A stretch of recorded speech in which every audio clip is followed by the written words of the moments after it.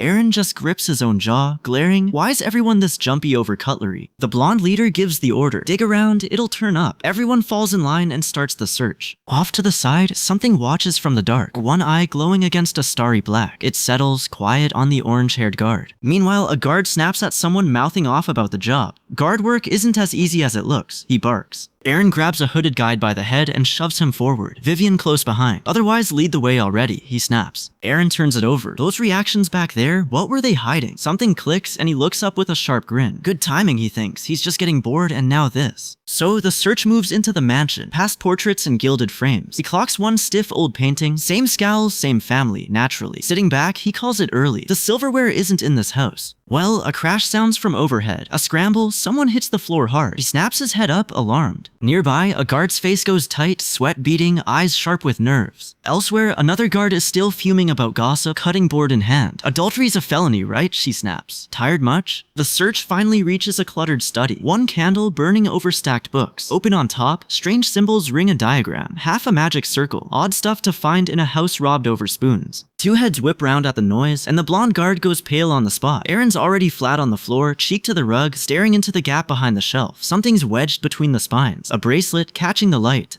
Silver, old, clearly worth more than the rest of the house combined. Books hit the floor before he can stop them, sound effects and all. He digs through the mess, and something shifts. A gauntlet of light flares beside his hand. The mansion's own ward, waking up angry. Eren just grits his teeth. He mutters a curse at it and doesn't look twice.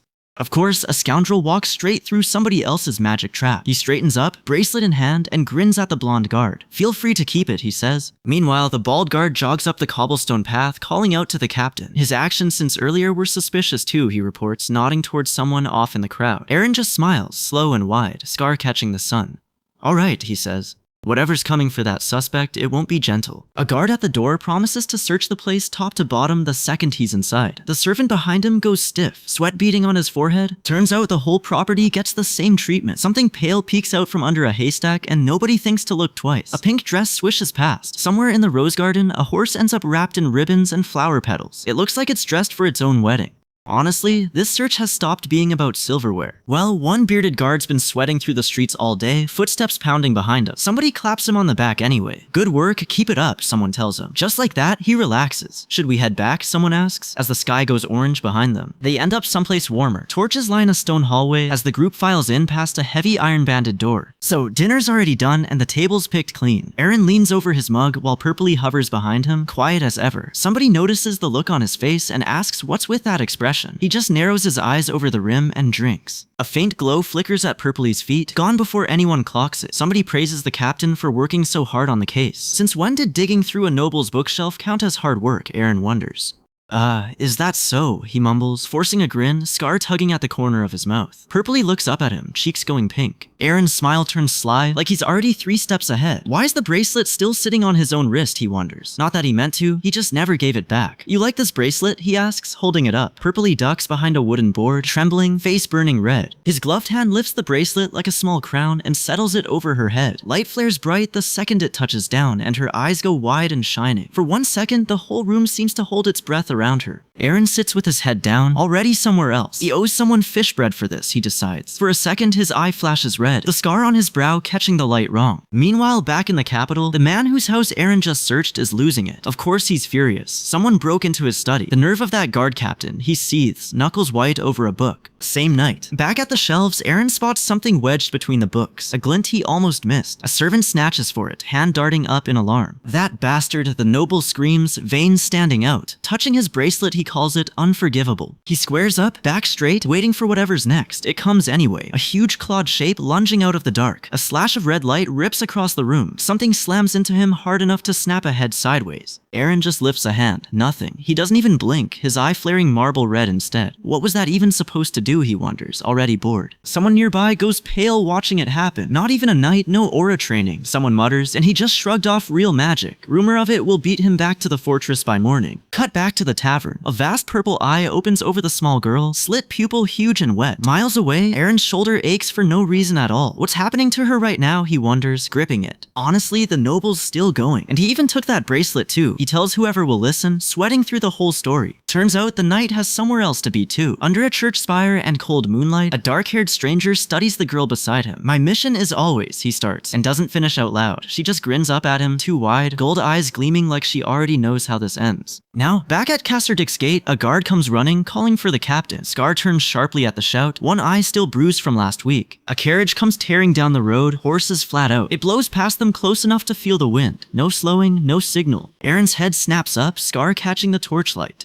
He starts and stops himself. Is that the abbot's crest? Someone asks, watching it go. Inside the blur, a silver-haired man glances back, cold and unreadable. A hooded rider's hand drifts toward the blade at his hip. Then the silver-haired man just smirks, like he already won something. A noblewoman's blue-jeweled hairpiece flashes past the window, gone before anyone can place her. Just like that, the carriage vanishes into the fog, crest and all. You don't send a carriage through a gate at that speed for nothing. Another carriage blows right past the checkpoint, no slowdown, no stop. One guard just bows. Aaron doesn't. He scowls after it, sweat already on that scarred face. Then a hooded coachman comes tearing through right on its heels. Aaron and the others walk up on the parked carriage, hooded figure still sitting up top, reins in hand. He gets straight to it. He's here to collect on a bounty. The blonde guard barely looks up, just waves him toward the inner fortress. Turns out the blonde guard's got other things on his mind. He laughs it off, blushing, still eyeing that hooded rider. Aaron and the other guard just stand there, watching the carriage door like it might do something interesting. A wheel flashes past on the stone road, red drapery catching the light. Then another carriage roars by overhead, gold trim gleaming, a crown stamped right on the roof. Both guards go still. Look, one breathes. The rider inside is gray-haired, stern, sharp-eyed under that hood. A silver cross swings from his neck on a beaded chain. Small detail, but it's the kind that sticks. Aaron knocks a fist against his own skull, and the junior guard nearly jumps out of his boots. Wait, could this hooded rider actually be the abbot, the one everyone's been chasing? That's his read, and he says it flat. Has to be the abbot. Somewhere close, a club sits holstered and ready at a belt, routine but always ready. Meanwhile, behind a curtain in some fancier room, a silver-haired man smirks at the window. He's clearly enjoying whatever he's watching. An ornate carriage rolls up to the gate, an 8-pointed star stamped on its door. Somebody important or somebody dangerous. Aaron plants himself outside, calm as ever. The junior guard behind him is sweating buckets. Now a woman on the stone path gasps and freezes mid-step. Something big and armored is looming right behind her. Aaron's the one behind it. He grins, needling her outright. Long time no see, red hair, he says. What are you doing out of the orchard, he adds. She just glares back, furious. Somewhere else, someone hefts a blood-soaked sack over one shoulder and drags it toward the stone ground. Inside, bound hands catch a faint blue glow in the dark. Whatever's in there is alive, and it's not happy about it. The castle looms ahead, red banners snapping over the towers, the gate arched in old stone. A guard hauls the sack up by the collar. Turns out it's a person, hooded and bound. At least this one's caught, someone mutters, relief plain in the words. Aaron stands outside the tower a moment, turning it over. An organization, he thinks. If one grunt gets bagged this easy, how many more of them are still loose in Kasserdick? Nearby, the blonde guard stretches out, work finally done for the day. Aaron studies him a beat too long, then his mind wanders straight to a fish-topped pastry. Priorities. Someone offers to grab food nearby, and just like that, they're headed there instead of home. A golden, steaming loaf waits on the table when they arrive, practically glowing under the light. Then a giant discount symbol slaps right over the shot, half the price and somehow twice as shiny. Of course, that's when a bald, scarred stranger grins ear to ear, arms crossed. He's flanked by a white-haired kid and Aaron himself. Confidence like he already knows how this story ends. So the bald guard's bragging again. His wife, he says, was once the fortress's most famous beauty. Even she loved this cake. The rookie digs in anyway. Scar fresh over one eyebrow, he admits the fortress vibe beats what he expected. One taste and another guard's jaw drops. In his head, an imaginary wife gives the whole batch a thumbs up. Then the air changes. Aaron leans in across the table, quiet. The rookie's shoulders lock up. A shadow seems to swallow him whole before Aaron says a word. Honestly, Aaron doesn't soften it. The scariest thing about that guy is how possessive he gets. Turns out the bald guard's got a darker story underneath. A job, a raised dagger, laughing like none of it mattered. Cut to the real memory. 3 hooded figures, eyes glowing white under a full moon. They're standing over a body that isn't getting up. Back at the table, Aaron's stare alone could cut glass. Sure enough, that guy is Aaron, fire in his eyes, looming over the little purple-haired girl. She flinches, hand at her chin, clearly wondering if he thinks of her as his property. Just like that, someone floats a city business trip, and Aaron's arms snap shut across his chest. A business trip? Him? Since when does anyone trust him with one of those? Nova's got her own nonsense going on, over by the supply carts. Aaron grins wide, needling her about the sudden good mood. She stares back. Flat. Naturally, he doubles down, pumping his fist like he already won the argument. Somewhere behind them, a junior guard isn't buying it. Are they really sending Guard Captain Aaron on this? He asks, sweating through the question. Nova's got the answer ready. That's exactly why they call him Scoundrel Aaron. She allows herself a small, satisfied smile. The mess is cleaned up again, and somehow it's always her fix. Alone in her office after, papers stacked everywhere, she's already doing the math. Guard leader promotion, basically hers, maybe higher. Aaron, hunched alone in a dim room, starts with one word, don't. For a scoundrel like him, he figures, the guard captain's coat is the perfect disguise. Nobody digs into a scoundrel's past. Perfect. Meanwhile, Nova's back at her book, sunlight across the pages, still turning the numbers over in her head. Somewhere else, a voice in red light gives the order straight, no need to dig into his actions. Just make sure the scoundrel stays put in Kasserdick. That's the whole plan. Now, let's set off. The call goes up over the fortress ramparts, a carriage rolls through the gate, and the trip to Karzan is underway. So a fresh face pokes his head into Nova's office with a grin. She's buried under paperwork and barely looks up. Doesn't even slow down. I'm a little busy right now. He tries the oldest trick going, holding out a boxed cake like a white flag. Now a red carriage cuts through the forest road, dust rising behind the wheels. It doesn't stop until the skyline changes. Karzan City. Rooftops stack over rooftops, and small figures crowd every street below. Aaron grins down at the boy beside him, promising he'll see him tomorrow. Easy as that. Off to the side, Nova narrows her eyes. Wait, didn't he? She can't finish the thought. Alone a moment later, Aaron just stares at nothing. Is this only a feeling, or is his cover finally slipping? Then something colder crosses his face, hands clasping together like he's settling a debt. Kill the leader of the lone wolf, he says, flat as fact. No warning, no smile this time. The boy beside him nearly screams, sweat breaking out cold. Meanwhile, the group cuts through Karzan streets. Aaron decides where they're headed first. The White Rabbit crew. Bystanders clock them passing and mutter a different name entirely. Somebody laughs, calling it the Cute Rabbit, like the name's already a joke everyone's in on.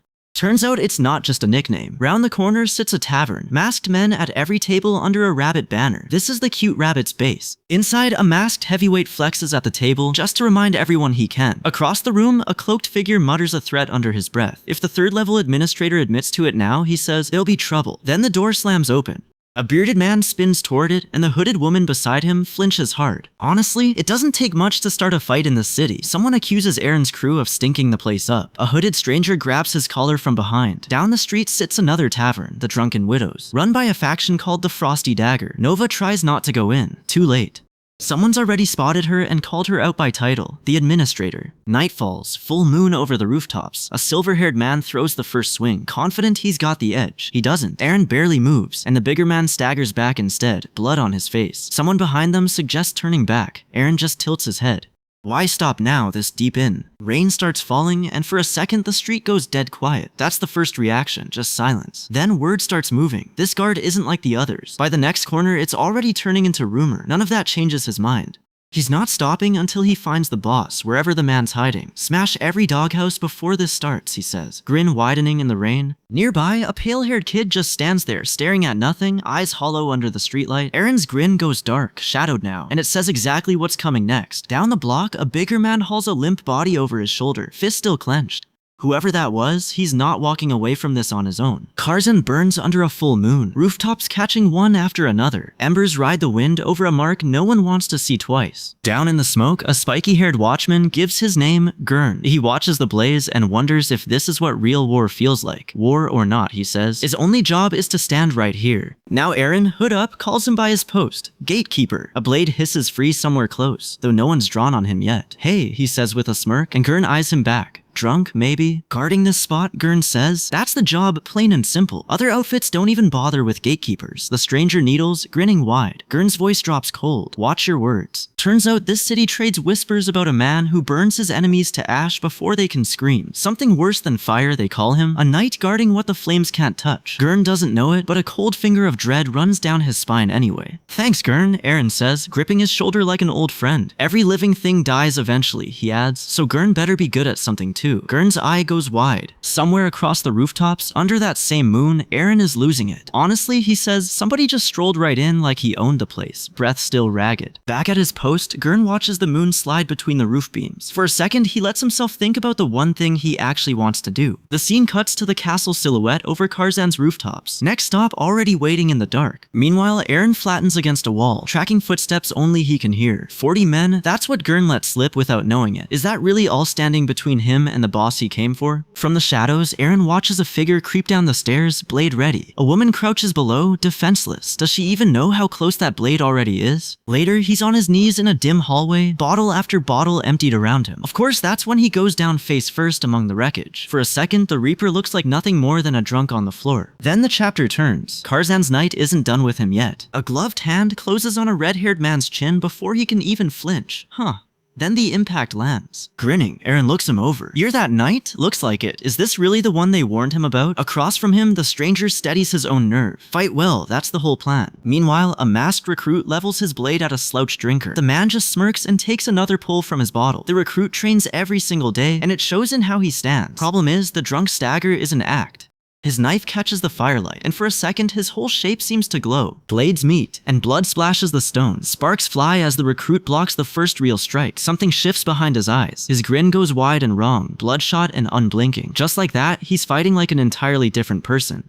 He drives the drinker down and pins a blade to his throat, laughing. Now the drinker swings back with everything he's got. His eyes go wide mid-swing, like he didn't see this coming. He recoils, face twisting from the hit. A ragged grunt tears out of him, and the next strike lands, explosive and final. The impact rips clean through the wooden hull. Of course, Aaron already has his answer elsewhere in the hall. Hood up, blade pressed to another bearded man's throat. One motion, and it's done. For a breath, the chaos falls away. Just a man alone with his empty bottle, sword across his knees. Scars stripe his bare back, years of fights nobody clapped for. Well, back in the fight, his blade finds its mark. Blood bursts outward, and a second slash follows right behind it. The man in orange robes is thrown clean off his feet. Blood trails him down. Aaron walks off after, weapon still in hand, blood smeared on the wall behind him. He's laughing now, sword still drawn, sweat on his face despite it. Word of this gets around before he's even off the block. Would you look at that, someone mutters. Still, even if it's Aaron, he wouldn't do something like this, another insists. Someone else just wants to know who he really is. Aaron turns the blade over in both hands, checking the edge. Whose blood is this even? He stopped keeping count. So, across town, a young woman jolts awake under the stars. Sure, she felt something. Ugh, so noisy, she groans, dragging herself out of bed. Are cities always like this? She wonders. Slippers on and already annoyed. Nobody's slept easy tonight. She throws open the door ready to yell, and the words die in her mouth. Fire swallows the skyline, block after block, smoke pouring into a burning sky. She just stares, not one word. Now another block burns, rubble and smoke swallowing the street below. A ponytailed swordswoman drops out of nowhere onto a knot of armed men. A scarred woman and a stunned guard freeze at the wreckage. What's all this mess? He manages. Meanwhile, a fellow guard broods by a window, turning the rumor over in his head. Even if it's Aaron, he mutters, no way he'd do something like this. Aaron, hooded, eases toward a bright seam of light, cloak tight around a stubbled jaw. He edges the door open. Gold and marble, more wealth than the whole street outside. He allows himself one thought. Nice place. Then a voice shrieks from behind a door, demanding who he is. His sword's already out. The bald boss erupts, another voice yelling right behind him. Do these guys even lock their doors? Aaron wonders. Our boy just smirks, cool as ever, not even bothered. Turns out there's there's someone calmer in the room. A blue-haired man sits back in a fur coat, smiling like none of this bothers him. Aaron just shrugs it off. I didn't see anyone, he says, straight-faced. One of the bosses smirks, then another, sizing him up without much worry. Of course, a fur-collared boss tips back laughing, upside down, like he owns the room. Someone steps forward, boot first, and asks if Aaron's got the nerve for this. Even the mayor backs us, he boasts, dropping Gurum's name like it means something. Underneath the bravado, the scarred one's chasing something bigger. Just a little further, he thinks, and he's got ties to the imperial family. Someone leans in, sweat beading, and asks if Aaron can really handle them. 4 grown men playing king? Honestly, he's done harder before lunch. For a second, it looks almost friendly, just posturing and boots on wood. Then a blade flashes, and blood sprays the ceiling before anyone can blink. 2 of them scream, backs to the wall, watching one of their own drop. A masked man steps into the blood, wiping a cleaver clean. This one's already wanted by somebody worse, he says, almost amused. Fire rips through the wood without warning, catching everyone off guard. The scarred boss grabs a burning blade and grins. Is this the magic weapon Gurn talked about? He laughs. Somebody shouts the name outright. 4 heavenly kings. Both bosses go pale. Well, someone's not worried at all. The masked man sits still, firelight on his stitched mask, a stick turning in his hand. Another of the so-called kings glares back, jaw locked. Sweat slides down his neck. The masked man just strokes his chin, stitched grin catching the light. Then he levels his wand and hands down the verdict. Burned at the stake for reference. The bald boss flinches, sweat pouring, eyes gone wide with panic. Now both bosses go rigid, teeth bared, all the bluster gone. A hand the size of a doorway rises from the dark and the room shrinks around it. The mustached one just stares up, sweat dripping, breath caught in his throat. A blade flashes down before either can move, pinning the fallen man's foot to the floor. He screams, calling the man behind it every name he's got. The stranger straightens, scar catching the firelight, one eye pale and wrong. My name is Dante, he says. He lifts a blade already dark with someone else's blood, eyes cold as glass, steel sings once more. Turns out the 3 organizations fought an all-out war just yesterday. A faceless overseer tells the room. He turns toward the bald administrator next, and the man freezes solid. Shone comes sprinting in, gasping out an apology, a huge wrapped box tucked under one arm. He'd overslept, he says, still catching his breath. Who might you be? A brown-haired officer asks, chin propped on one hand, unimpressed. Of course, Shone just laughs it off, nervous, hugging the box tighter. On top of being late, the officer needles. He's slow to catch on too. Meanwhile, a servant carries a wrapped gift box past a freckled rival who's already smirking. Someone starts the old joke again. They're amazing commoner, really Shone, they say. Honestly, the freckled one can't resist twisting the knife over his odds at promotion. Shone's eyes narrow, sweat beading, temper barely in check. Shut up, he snaps. Temper's finally broken loose. Shone shoots back that it's a gift, one his friend gave him, nothing more. The hooded figure looms over him, unimpressed, telling him to stop making excuses just because he's hurt. Then he lunges, fast and sudden, no warning at all. Sean grabs the hooded man by the collar, hauling him in close. What are you two doing? A woman shouts, cutting through the noise. She and a bald monk-faced man both freeze, wide-eyed, caught flat-footed by it. Someone tells him he's just been promoted, and his brain simply stalls. Promotion? Him? He's already arguing with it before the words even land. There's no way, he thinks, not for a commoner like him. Then, out of nowhere, tears rise in his eyes, and the whole mood turns wrong. Blood sprays across his throat before he can even flinch. He drops without a sound. The hallway goes still. So, Aaron and the bald guard freeze where they stand, mouths open in a silent scream. A hand digs into the crate, into the wrapped bundle stashed inside. From the dark, someone just confirms it. Yes. Aaron hauls the bundle up and his face goes cold. What's this doing in a gift box? He tells them flatly to sort it out themselves. His part's done. Now with no one left to bother his mini fridge, Aaron calls his business here finished. The ponytailed guard blinks, told to watch Administrator Shone's back from now on. Mini fridge, he asks, and gets nothing back. Do your best with it, new boss, Aaron says, and the grin doesn't reach his eyes. Don't drag me back here again either, he adds. Too much trouble. Of course, the guard's the one left standing there, sweat beading, working out what he's just inherited. Somewhere down the hall, a voice promises reports and goals, sent on even once he's home again. Whether that's really fine is anyone's guess, another voice mutters. Turns out the story's already spreading. Not one speck of dust touched him when he was born. Aaron just huffs out a short laugh, light still crackling around him. A black blast tears through the ceiling out of nowhere. What now? Aaron's already moving, teeth gritted. Please wait a minute, the bald man begs, chasing after him. Aaron just shoots back a blank look, not his problem anymore. Elsewhere, a man kneels low as a tiny winged ghost drifts by, calling the visit free of charge. Another figure just raises a hand, talking to someone out of frame. Meanwhile, a bald man bites down on a gold coin and lays out the plan. Once you're ready, he says, head to Casserdick Fortress and find Aaron. A woman leans from a window above, calling down to Aaron that she's sorry. Her work ran late. Below, a pair of boots wait by the ledge. Well, past the tent flap, Aaron just exhales, eyes low, the scar catching what light there is. A young woman freezes, wide-eyed, finding him closer than she expected. The town spreads out below in packed timber roofs and one old watchtower. A carriage rattles in through the gate, horses straining against the harness. A woman's eyes narrow. And one more thing, she says, doesn't sound like a request. Aaron laughs too loud next to a stacked pile of stolen-looking armor, and when she asks just what all these are, he's already sweating through his collar. A hand reaches for one gleaming helmet, and Aaron has no answer ready. Of course she isn't buying it. Aaron just grins beside her the whole time, like that fixes anything. Then Aaron leans in right behind her without a sound, calm as ever. Her scream is loud enough to rattle the whole carriage. He barely blinks. Just like that, her spear whips past his shoulder and buries itself in the wall behind him. Wrong target, right reflex. He looms over her shaking stance, blade still raised, completely unbothered by how close that came. Then he leans back against the doorway, smug, waving the whole thing off like nothing happened. So the carriage lurches to a stop, ringed on all sides by goblins with glowing eyes. Aaron's already out the door, dagger drawn, moving before anyone can circle him. The first goblin drops before it even finishes snarling. He counts them fast, roughly 20, maybe more, hiding in the dark tree line. Vivian's voice cracks behind him at the number, sharp with alarm. What? Go back inside, Orange, he orders, already stepping forward to block the whole road. Now the whole pack surges at once. Teeth bared, glowing eyes, drawn steel everywhere. One monster lunges straight for his throat, jaws snapping. Aaron turns on his heel, blade already rising to meet it. The strike lands clean, blood spraying hot across the goblin's face. It goes down still snarling, dead before it lands. One more falls to the exact same clean cut, no wasted motion. Then another, the blade cutting through before it can even claw back, no contest.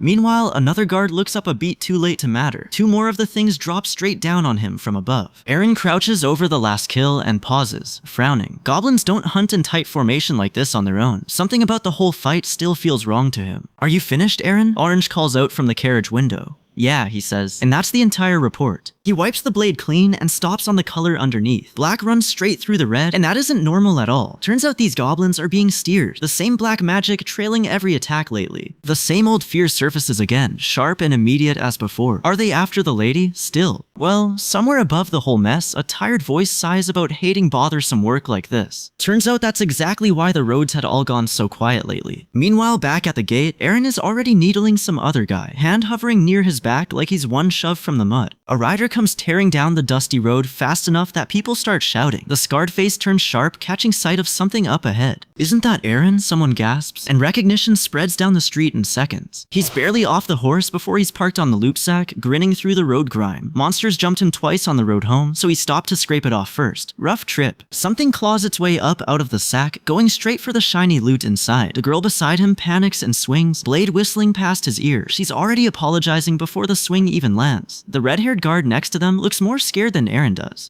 Oh ho, thanks, is all Aaron says. Honestly, someone flinches at whatever's still twitching in the dust, face half hidden. Across from him, a scarred man just grins wider, stitches pulling at his cheeks. The whole tavern crowds in around the mess, smirking down like it's the best show all week. One of the guards can't stop staring at his new shoulder plate, practically glowing. Naturally, Aaron settles back, arms crossed, looking pleased with himself. As I expected, armor is the best gift, he says. Meanwhile, a familiar face turns up, a red-haired officer in full armor, gushing about the coincidence. Small world, she says, though her eyes stay careful. His grip on her arm doesn't quite match the smile. Now, he tries, hands up, but the maid isn't having it. She gets right in his face, furious. They can't make sales, she says, not with half the stock gone. Someone even took every scrap of the pickled meat, all of it. There's barely enough food left for the staff to eat now. 2 seconds later, she's modeling a new hat for him, all shy smiles. Does it look good on her? She wants to know. Mood swing complete. Across town, a robed monk isn't so sure the trouble's over. He wonders out loud if the new abbot from the capital stirred it up. The man's hard to please from what he's heard. Nearby, Aaron isn't buying whatever excuse he's just been handed. He grabs the young archer by the collar and knocks him one on the head. So things did happen, you bastard, he snaps. Somewhere else in the district, a scarred man swings his axe up. He's daring whoever's crept in here to answer for it. He wants to know who dares gather in a place like this. Back at the fort, Aaron's already made up his mind. He wants to look around District 6, he tells Vermin, helmet already in hand. Someone in the corner watches him go, smiling like she knows something he doesn't. The street outside sits quiet, one lantern swinging over an empty archway. Well, the patrol starts with a complaint about the smell. One guard swears people are still relieving themselves in the street, the other just points straight down the street toward the smell. A curly-haired stranger throws him a narrow-eyed look, something purple flickering behind him in the dark. Why is this guy glowing purple in a back alley? One of the others crouches down, checking something on the ground.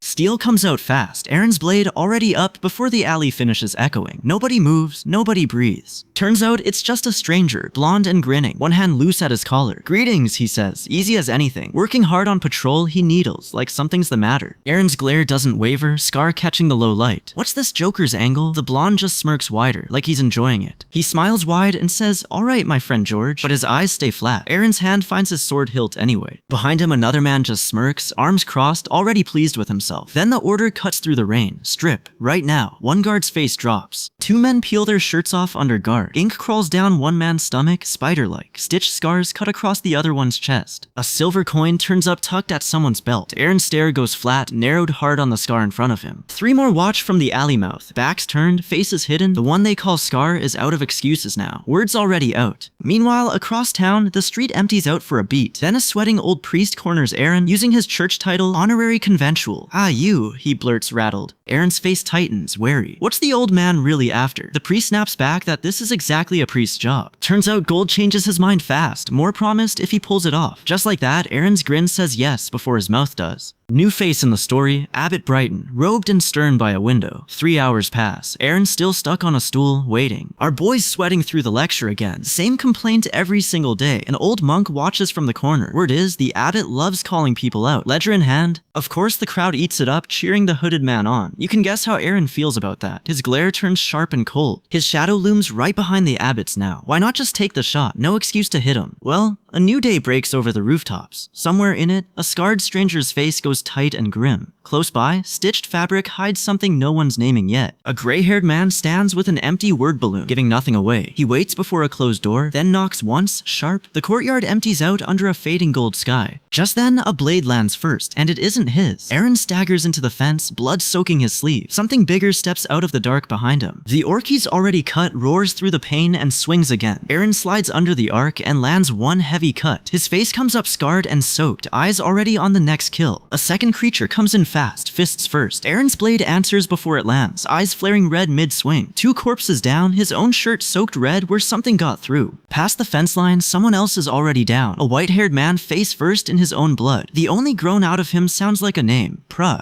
One guard claps a hand over his mouth while Aaron goes still, sword low, face flat. He lowers the blade in close. What did this to him? Turns out the monsters have been thicker than usual for weeks, or so one guard keeps grumbling on patrol. So Aaron walks past him without a word, already moving. Down the line, a guard reports in. Bodies cleared, every one of them. Just like that, it's done. Aaron's stare doesn't leave the wreckage as something blue and glowing crushes to dust in his fist. It's the same trace they keep finding on dead monsters lately. What's crushing something that strong into scrap? Turns out, hours before all this, a group of travelers already came through. They said their goodbyes, paid up what they owed, and left him alone on the road. Meanwhile, a hooded man ducks behind his hand, eyes wide, and a knight balances calmly on the branch above him. He grumbles that this place has nothing but crazy people in it. Honestly, he's not wrong. Traces of dark magic turn up on the orc corpses again, same as last time. Back at the fortress, Aaron listens from behind a door, not his conversation. Of course, the ledgers are what finally break him. A gray-haired official is screaming that thin trade numbers don't excuse anything. He gets in someone's face, fist cocked, before another hand hauls him back. Naturally, that same rage swings toward Aaron next, fist trembling by his shoulder. Then it melts to a grin. He opens his hand, easy and friendly, wondering if he already has something ready. So Pra barely gets a word in before Aaron cuts to the point. Monsters hit the tenant farms today, he says, and he's got proof. He holds up a glowing purple shard pulled from the wreckage, face tight. What in the world made this? Pra's eyes narrow the moment he sees it. An evidence of the ungodly one? That's not a name anyone wants near the fortress. Now something else flickers into the frame, a single blue eye glowing, a clawed hand closing out of shadow. What is that and why show up now? Aaron doesn't blink. He just plants himself between Pra and whatever that omen means. Meanwhile, the abbot's already moving. I have somewhere I must go, he says, and just like that, he's gone. He crosses the water alone, hood up, headed to find the Lord. Turns out the church has its own priorities. A bishop stands before rows of praying monks, voice solemn. Farmers' lives, he says, aren't what matters most here, not today. Guards wait by the horses as the story rolls on. Thanks to that choice, a funeral gets thrown on an unprecedented scale. Of course, somewhere else, a scarred stranger's asking about a different kind of cleanup. When's it happening, he wants to know, for the so-called illegitimate child. Cold words, a hit list, dressed up polite. Meanwhile, a hooded crew moves through the trees. One of them asks if the lady's coming too. Then the trap springs. A monster's claws rip into her, blood spraying the ground. There's no need to bring the lady. The words land cold milder than the wound. Honestly, someone's pleased about it. A bearded man watches from the sidelines, smiling like the whole thing went exactly to plan. Naturally, someone else pays for it. A priest kneels in the wreckage, fist pressed to his mouth, robes and cross catching the light. No words, just grief. Well, word travels fast. The fortress rises under a clear sky. Up on the wall, a guard hauls in a breath and lets the horn scream. That's the alarm, loud and long. So a knight commander answers first. Sword raised, he leads the charge. Mounted knights falling in at a gallop behind him. Let's go, he calls out. The ground shakes under the column. Of course, that's not the picture people will remember. Somewhere in his own head, Eren just stands there, arms crossed. It's a memory he doesn't share out loud. What people picture instead is Ben, sword raised, a woman smiling behind him, the storybook version. Now the rain doesn't let up either. Eren stands over a dark-haired woman in the mud, arms crossed, whatever he says lost to the storm. Somewhere close, an armored knight turns toward the sound, starlight catching what little there is. Meanwhile, night falls over a different gate entirely. A castle stands under moonlight, and something small moves toward it in the dark. Turns out someone out there is checking in. A red-haired woman stares into the night and asks how the progress is going. A hooded man hesitates before he answers. His voice drops with doubt, wondering if this has gone too far. So, she doesn't share the doubt. The red-haired woman just smiles, confident, magic glowing soft around her in the trees. The hooded man lays out the plan anyway. Once his master eats the heart of the one beloved by Mana, everything changes. Honestly, the man behind that plan sounds sure of himself. Wrapped in a shadowy, red-veined monster, he makes his vow out loud. Not like that fool Querintel. Whatever happened to Querintel, this one doesn't plan to repeat it. Naturally, back in the woods, the smirk deepens, glowing yellow eyes, a smile that knows something no one else does. Then, still hidden among the trees, the plan gets its cue. The knight's inside the castle now, he says. Time to move. Meanwhile, someone snaps their fingers, unimpressed. Gates? Why say that so easily? Deadpan, unbothered, like walking through castle gates is nothing. Behind the red-haired woman, something vast and horned takes shape in the shadows. Whatever she really is, it isn't just a huntress. The frame snaps sideways with a jolt of motion. The huntress leans in close on the hooded man, pink sparks drifting between them. Now a shape cut from pure shadow gives the order, eyes glowing in the dark. Bring me the night hunter, she smirks, chin propped on her hand, already turning the hunt into sport. Whatever, she says, they're going first. She bolts into the night forest, scarf whipping behind her. Just like that, she's gone. Meanwhile, a winged shape dives out of the rain and onto the fortress. It lands on the timber walls, claws sinking in. Pale shapes blur through the dark, striking fast. Somewhere above, the same shadow commander gives the real order. Plant terror in the inner fortress. A red mark flares inside, swirling purple light. A monster looms next, jaws open, one clawed hand reaching down towards something small below. That hand rises again, light falling like rain around it. So the lone figure stands still on the rooftop, the monster's head filling the sky behind him. For a second, it looks like the beast already has him. Then a strike lands. Purple blood bursts across the scene. Direct hit. The figure follows it in, fist first, mid-air. The huntress and the masked man both flinch, eyes wide, mouths open. What is that? Someone gasps, right as claws streak in from the side. Blue runes flare across the masked man's body, some spell already reading him. Something red-eyed steps out of the blood-lit dark. It says it was wondering what it would have done if they hadn't shown up. Then it grins, wide and slow, nothing but teeth. Elsewhere on the wall, a gaunt sentry mutters that the sun going down doesn't mean he's gone. Honestly, guard duty tonight is nothing but standing around, the knight beside him muttering on loop. Eren glares up at the night sky. This is pure torture, he mutters, wishing for any demon to just show up and save him. Then something on the wall catches his eye. His face goes tight with shock. Wasn't that the same beast that just hit the fortress? He starts to recognize the shape lunging at him. Fangs first, claws next. Claws rake in close, pink motion slashes cutting the dark. Jaws open wide right after, a roar landing like a blow. Impact. A shadow in the dark flinches. Oh. The grinning man beside him just shrugs it off. Did Eren really just summon this by complaining? Well, this is bad, he says, smiling like it's good news. Of course, the one time Eren begs for a demon, one actually shows up. No such luck. Someone finally says the word out loud, red eyes flaring to match it, demon. Now, somewhere in the dark, a blade already landed. Blood sprays across the wall before anyone sees the strike. Now a masked shape kneels in the wreckage, fists clenched, something dark and coiling, rising at his back. Around him, the air itself seems to bleed, dark and red, mixing in the blur. One onlooker screams that no knight looks like this. Turns out he doesn't carry an aura at all, and that scares them even more. Meanwhile, a bearded guard squares up as a clawed dark shape rears over him. Its jaws gape, teeth dripping, ready to bite down. Blood already soaks his coat. For a second, it looks like the beast wins. Blood flies, and the swordsman looks finished. Just like that, he's the one still standing, blade raised over its ruined eye. He roars through the blood on his face, chest heaving. Overhead, light streaks and debris falls. A blue blade meets a wall of purple energy head on. everyone.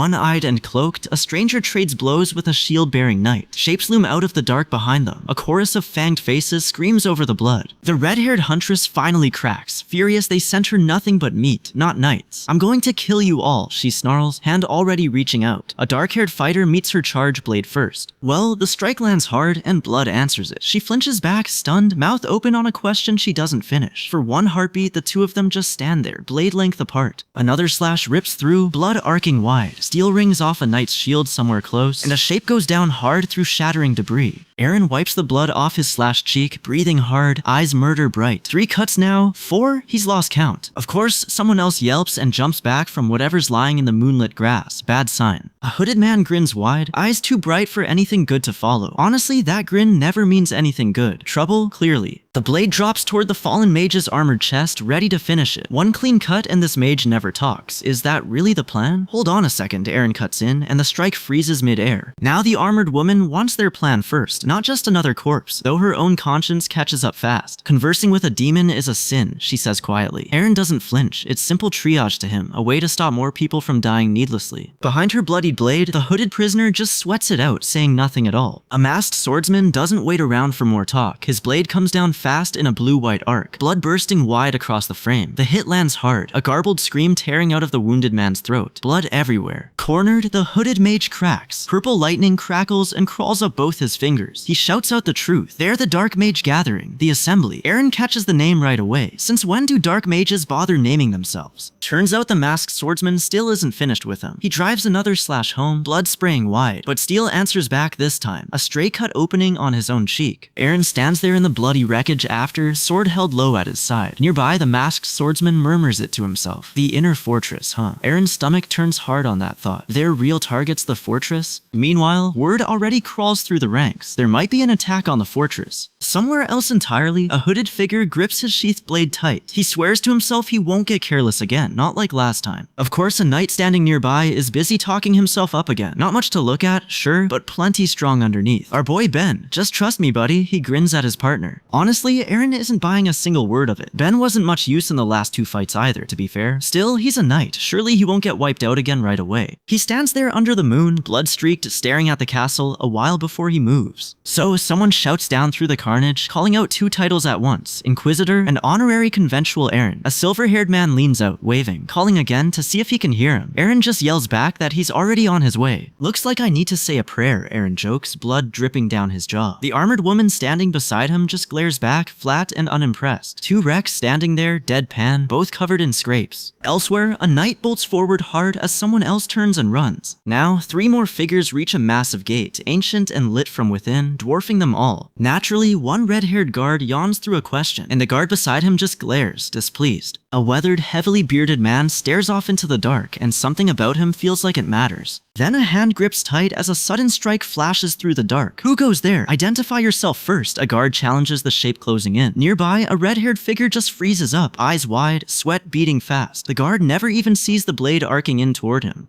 It catches him full in the head. The caption over it reads like a sick joke. Welcome, please head right on in. A face surfaces out of the dark, lit red by rain and fire. Somewhere close, a pink-haired figure stands alone in that same red glow, waiting. And a huge bearded man looms in the shadows nearby, something heavy building before it finally breaks. Meanwhile, a young guard freezes as a stranger looms over him. Are you a knight? Is the best he can manage. Wrong question, kid. Now, a cloaked figure slides through the fortress's spiked gate. Just like that, another guard's flat on his back. Somewhere in the trees, a scream goes up for the captain. A knight half draws his blade, guessing the dark mages are back. He doesn't finish the thought. A red slash beats him to it. A woman crumples beside a smashed cartwheel, her dress torn open. Another guard's hair snaps sideways as the same blade finds him. A knight staggers, blood pooling beneath his cracked visor, and collapses at a woman's feet. She just laughs, blood dripping down her face like tears. Turns out her partner finds it funny too. Men lose their heads the moment a pretty face gets close. Her mark says Crimson Darkness. Ben stands frozen in the doorway, staring at the blood on his own glove. What would Eren say if he saw this? Of course he lost again, and Eren isn't surprised. Did anyone really expect otherwise? An armored knight raises a glowing blade and refuses to fold. Never, he says. Then the rain turns red. A white-haired swordsman cuts through the rain, and a masked fighter's kicked clean off his feet. Nearby, the red-haired man drops to one knee, grazed and screaming. The blade rises again. again, and the fight dissolves into blur, blood, and falling debris. Then the whole hall goes white. The red-haired man claws at his own hair as black smoke boils off him. One golden eye lets a single tear fall. A body lies still in the wreckage, a white-haired figure crumpled beside him. How many is that tonight? The red-haired man's scream finds one name: Harton. Honestly, the hooded master doesn't raise his voice to answer. Acting alone earns you nothing but this. Dark red fire tears the hall apart. The blast rips clean through a tower, and Harton goes flying with the debris, weightless and broken. Below him, the hooded master just watches, back turned, not even flinching. Turns out the punishment isn't over. A red-haired member screams limb from limb and snarls at the master to back off. The master just smiles, thin and cold. Cross him again, and he's next. A red-haired woman crumples under falling stone, too weak to fight it. Nearby, a second woman collapses, dress torn, eyes barely open. Meanwhile, night falls over the castle, a full moon hanging behind the towers. Down below, the courtyard sits empty and still. Across the city, two guards are sprinting through the dark streets. One of them is Aaron, and something ahead just caught his eye. What is that? A bearded stranger cuts through the fog alone, cloak dragging behind him. The ground ripples oddly under his boots like something's moving beneath it. Behind him, another man closes in with a knowing smirk. Purple light flares and dies in the dark between them. Now, Aaron narrows his eyes at the flash. Is that another dark mage ally? The bearded man just watches him back, calm, giving nothing away. Miles off, a masked figure studies the castle, one eye glowing blue. Well, turns out the stranger just needed directions. Aaron grins and lays out Casterdick Fortress for him, thumbs up and all. The bearded man is grateful, more than the moment really calls for. Aaron just laughs it off. He wishes the guard a good night and turns to leave, gone into the dark street. Of course, that's when the yelling starts. Someone comes sprinting up, screaming for his big brother about some huge problem. Aaron doesn't even blink. Already handled it, he says, cutting him off before he starts. Enough talk, time to get ready. Naturally, his junior gets stuck escorting him to the inner fortress, and curses under his breath the whole way. Somewhere else in the fortress, a pink-haired man is racing to warn a silver-haired swordsman. Nearby in the bushes, a red-hooded armored figure lies collapsed and bleeding. No one around to help. Big brother, the junior blurts, "You said that out loud?" Busted. The patrol keeps moving when the night rips open. Fire and debris burst through the fortress wall. He watches it, stone-faced, then grins, already sure which way to go. Close by, a stranger shakes so hard his arm looks ready to give out. Aaron steps into the light unhurried and tells him it's only him. The shaking stops. Meanwhile, past them, a grand staircase stands empty, dust still settling, blood already drying on the stone floor. A black-haired woman gets in Aaron's face, daring him to flinch, then throws him backward down the staircase. The ceiling cracks and comes down in fire and dust behind him. He doesn't fall. He walks straight out of the rubble, sword still in hand. Elsewhere in the wreck, a blonde woman is thrown down hard, torn and reeling before she can catch herself. A red-haired figure watches her fall with one narrowed, hungry eye. She hits the floor and stays down, blood pooling under her hair. Close by, Aaron braces as a huge jagged shape looms over him. Dark and wrong. What crawled out of that thing? A masked woman nearby watches too, wind tearing at her hair, eyes locked on the same threat. Now, Aaron answers plain when someone asks why he keeps going. "I guess it's instinct," he says. The red-haired figure snarls that a reason like that isn't enough. He swears he'll tear them all apart and eat what's left of them. He stands bloodied, blade dripping, eyes glowing white, grin gone past human. "Every single one of you," he roars. Off to the side, Aaron looks up, tense despite himself, at a voice that isn't anyone in the room. "Eat it says. Eat what, exactly?" The red eye flares wider, reptile slit and glowing, a raw sound tearing out of him. He screams, mouth stretched wide, blood already streaked across his shoulder. What's left after is just red, splattered dark across broken stone. Turns out the voice has a face now, a slit pink eye watching from a red haze. It tells him to eat the thing, calls it the handprint of the demon itself. Aaron's scarred face fills the frame, lit red, same as the eye. Unreadable but steady. Honestly, the thing has its own angle here. Restore even a little of its old power, and the aura runs longer, hits harder, it tells him. His jaw sets at the offer. Naturally, a new player steps into the frame, masked, sword close at hand. "I really hate that nickname," he mutters, and it's clearly touched a nerve. Just like that, he's swinging, red light glowing behind the mask. Meanwhile, back in the smoke, whatever's fused to their enemy isn't finished changing yet. It complains out loud that its own transformation is taking too long. Red hair and white blur into each other for one confused second. Aaron doesn't wait for it to finish. He's already moving. Blade first. The red-haired fighter goes flying backward, dark energy trailing off him like smoke. Is that really all he's got? The hit lands clean, tearing a scarred snarl out of him, one eye flashing yellow with pain. Aaron spits blood onto the ground and doesn't bother wiping his mouth. Pooty. He's breathing hard, but his eyes never leave the wreck across from him. Now something claws back into the frame, growling low. Shadowy flame erupts against the broken wall behind him. A masked figure meets it head-on, sparks raking the dark. The creature lunges again, fangs bared, red eyes blazing, no hesitation. A bearded guard guard nearby hesitates over his own weapon. Not in a space this cramped, he mutters. Of course he thinks twice, the ceiling's already coming down. Turns out the fight isn't finished escalating either. Energy explodes across the hall in jagged streaks. Come on, bring out the aura, Eren taunts. The fighter grins back, teal light flooding up around him, an answer he shouldn't have given. A masked shape wrapped in the same glow crashes straight back into him. Blade and impact energy cross inches from the fighter's skull. Too close. Blood sprays across jagged dark shapes, and for a second, nobody can tell who's still winning. A voice off panel snaps an accusation calling him a hypocrite. Eren, wrapped head to foot in his own blazing light, doesn't flinch. What are you talking about? He snaps back. Just like that, Eren drives the full weight of his energy straight down. It crashes into the fighter below in one blinding flash. He hits the ground and doesn't get back up. So Eren stands over the wreckage, torso still, shoulder armor catching the light. Blood streaks the blade in his hand. It drips,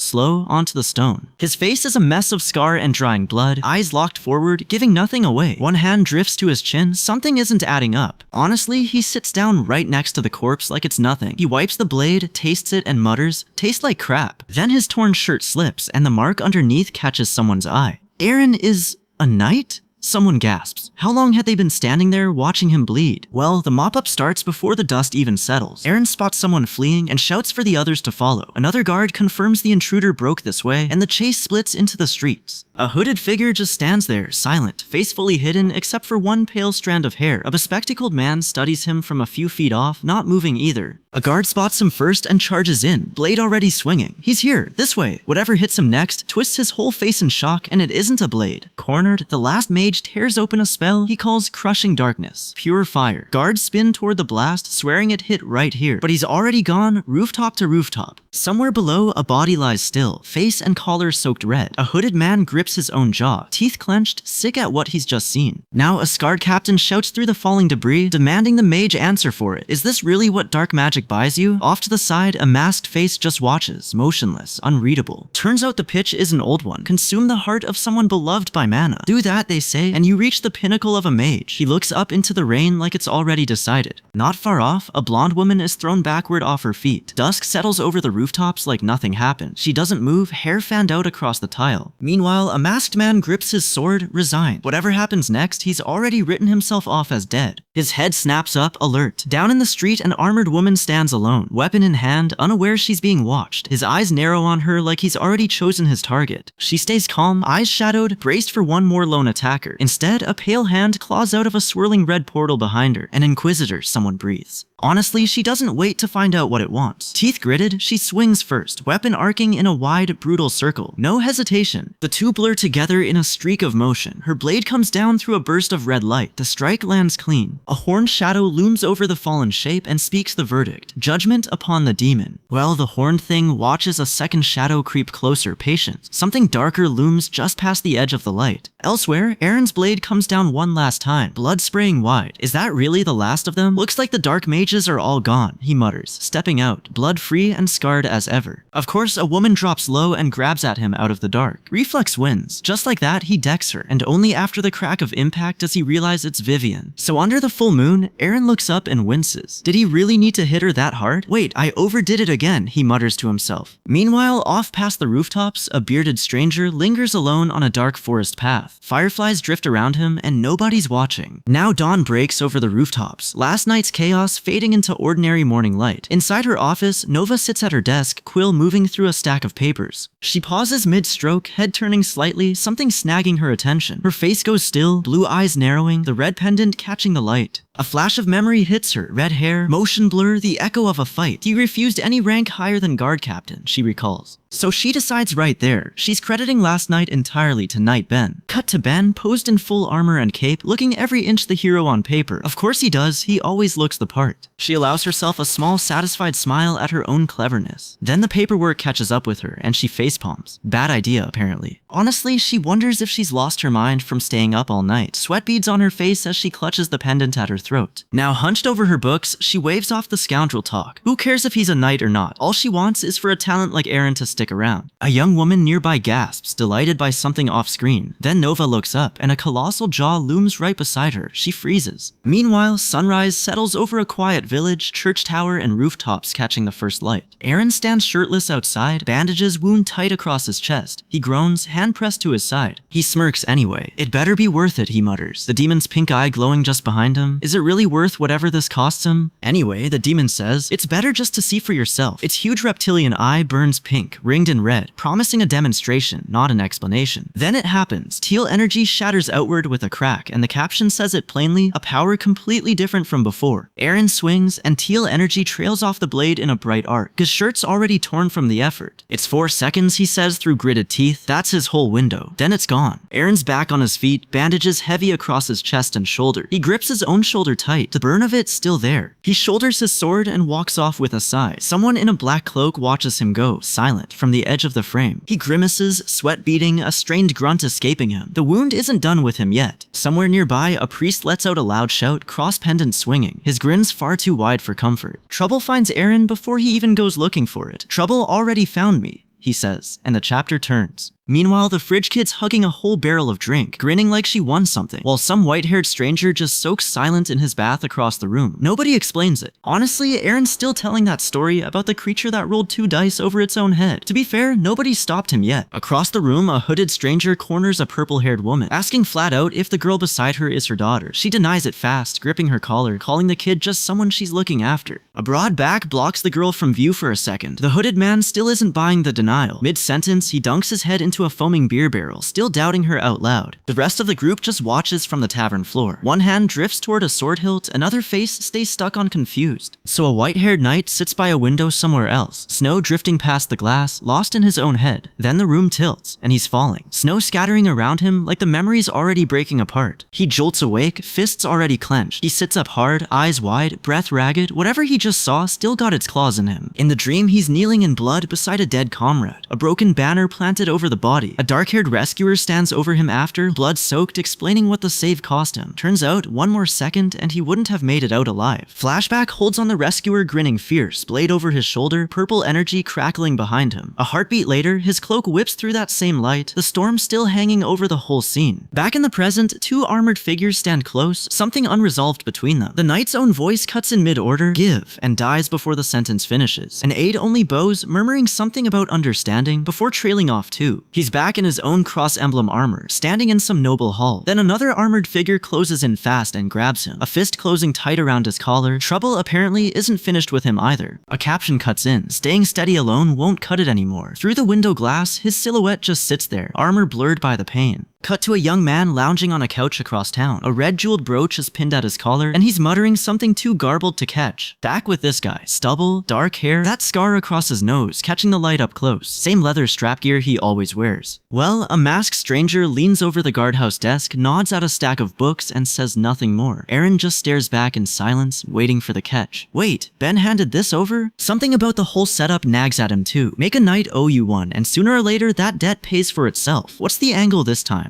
Of course, when Nova asks about the missing liquor count, Eren's already got an answer ready. 6 bottles, he says, probably miscounted in the dark. She doesn't buy a word of it, not with that flat stare. The guard just smirks, satisfied, and doesn't bother arguing further. Meanwhile, someone is watching from the rooftops above the courtyard. A hood shadows a stitched, grinning mouth, not a sound. Below him, nobles and guards trade the day's ugly news. A demon hit Caster Dick while they were off clearing monsters. One noble smooths his coat strap, playing calm before the room. Another flashes a private smirk, cool despite the news. The captain and a pale noblewoman just share a long, silent look. Come sunset, he walks off alone, sword swinging at his hip. Words already spreading about some festival. Honestly, somebody's hiding under a bench like that's a real plan. Fist clenched, breath held, a hand pops up holding a bottle like it's treasure. "Oh, this is some good liquor," someone breathes. The captain just keeps drinking, bottle after bottle. He slumps back, eyes half shut, sword propped against the chair. On his feet again, he mutters about the state of things. This damn era, he growls, empty houses popping up everywhere. What's actually swallowing these villages, he wonders. His face goes still, scar-shadowed in the lamplight, saying nothing. What's actually chewing at him under all that quiet? He just sits by the doorway alone, watching the last of the daylight fade. Of course, Eren falls in with a fellow guard and starts in on the nobles right away. They're already throwing a party when the cleanup isn't even finished, he gripes. The two walk on together, boots falling into the same tired rhythm, toward whatever's loud up ahead. The sky over the battlements catches the last orange light, quiet before a shout cuts through it. At a strange gatehouse, a cloaked traveler and a young guard argue over the map. This isn't the Kasserdick Inner Fortress, the guard tells him flatly. It's bold. Turns out the wrong address is the least of their problems. A woman's scream rips through the yard. No warning. A cloaked rider comes tearing down the road at a dead gallop, chasing the sound. He looks like the cavalry, arriving just in time. Then a blade whips past the young man's face out of nowhere. A masked attacker beats the rider to the first strike. But the horseman doesn't slow down either, swinging low and hard as he charges past. Just like that, chaos. In the wreckage after, a young man just stares, thinking hard.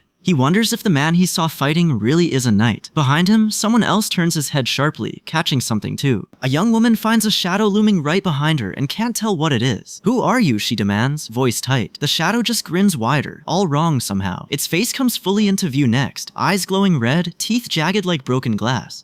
"You really don't want this thing finding you first." His fist answers her question. White and purple light burst across the dark, and something ugly slips loose into the night. Meanwhile, the festival's already loud with cheap beer, bad music, and a crowd too drunk to notice. A few streets over though, a masked man's already got someone pinned to the dirt. The crowd around them claps along like it's the best show in town. Now Eren walks into the moonlit plaza and tells the same punks again to stop running through it. One bolts anyway, boots slapping off into the dark. Of course, some bard's playing love songs to a girl who won't look up. Eren's jaw sets tight, the scar under his eye catching every bit of lantern light. He grins, heading out. My heart's calling me to do this. Naturally, a hooded stranger's already clocked the shine on Eren's belt, sizing it up without a blink. A red-clad guard jogs up, calling him captain, cheerful and loud. Neither notices the shadow lingering right behind them. Then the alarm comes in hot. A brawl's broken out in District 6. Someone's fist clenches tight around his own sash at the name. It's Scar's crew again, and those same troublemakers from before. Well, one masked man volunteers to go sort it out himself. Polite as anything, he offers to stop things before they get ugly. Something in the dark red light behind him says otherwise. Minutes later, bloods arc clean across a moonlit window.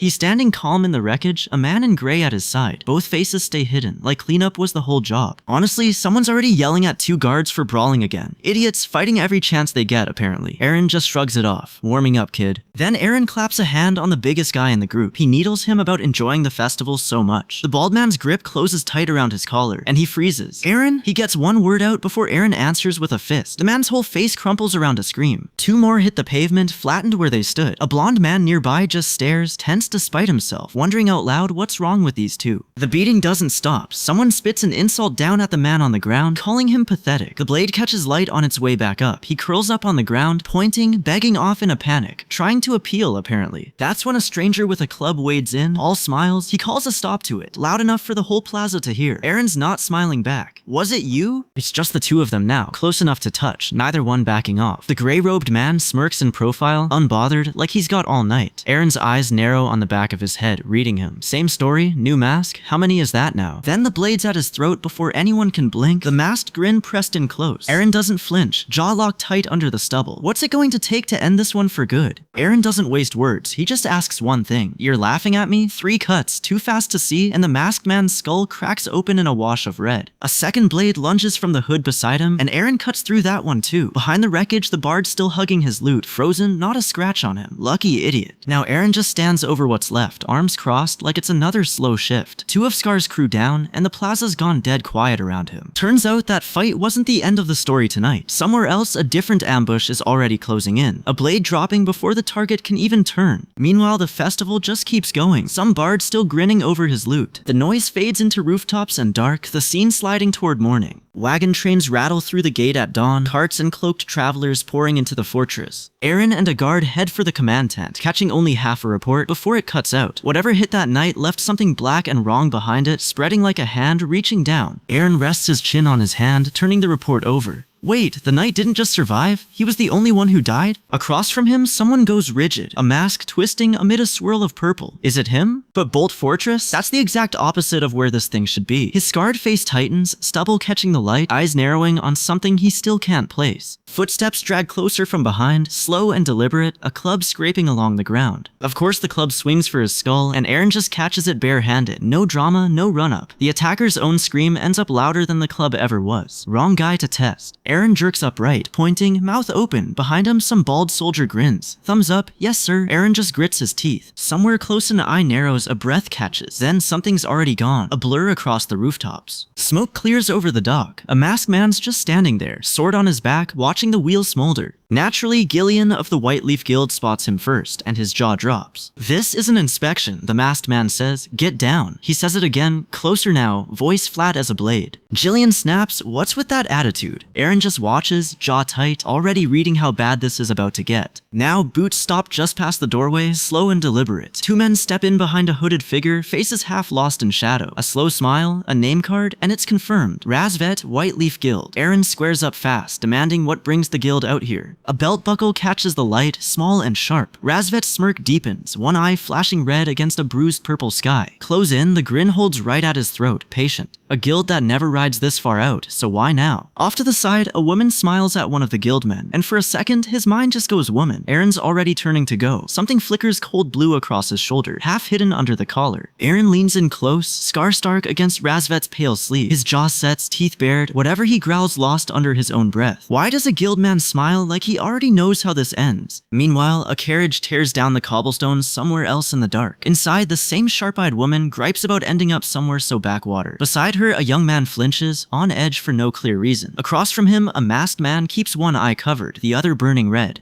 His hand rests on a holster already flecked with blood. Back in Kasserdick, two kids spot him and take off sprinting, calling him Big Brother, the whole streetlit gold behind them. Nearby, a young woman hugs a wooden bucket and drinks straight from it, cheeks flushed, grinning like she's already had 2 rounds. Of course, the bald guard's already bragging that Purpley's a genius, and Aaron just stares back, flat. Another guard pokes his head in, asking what all the fuss is about. Someone nudges the girl forward, told to show him what she learned today. Then her hand blooms, claw-shaped and glowing, water and light spinning off her fingers. The bucket answers back, spraying everywhere with a wet crack. Some poor bearded guard catches the worst of it, groaning, hair plastered flat, bad timing. Naturally, the whole yard erupts, calling her a genius, chanting purpley over and over. Word like that won't stay inside District 5 for long. She just ducks her head, blushing, braid swinging, caught somewhere between proud and embarrassed. Someone at the edge of the crowd is outright crying, eyes glossy, completely undone by a bucket trick. Then the girl's hands flare again, an orb swelling too fast between her palms. "Ah, a mistake," she says, already trying to take it back. Elsewhere, a bald man in guild robes forces someone down, one hand pinning his head to the table. No warning, the kneeling man's collar tears open, chest heaving, eyes bloodshot with the strain.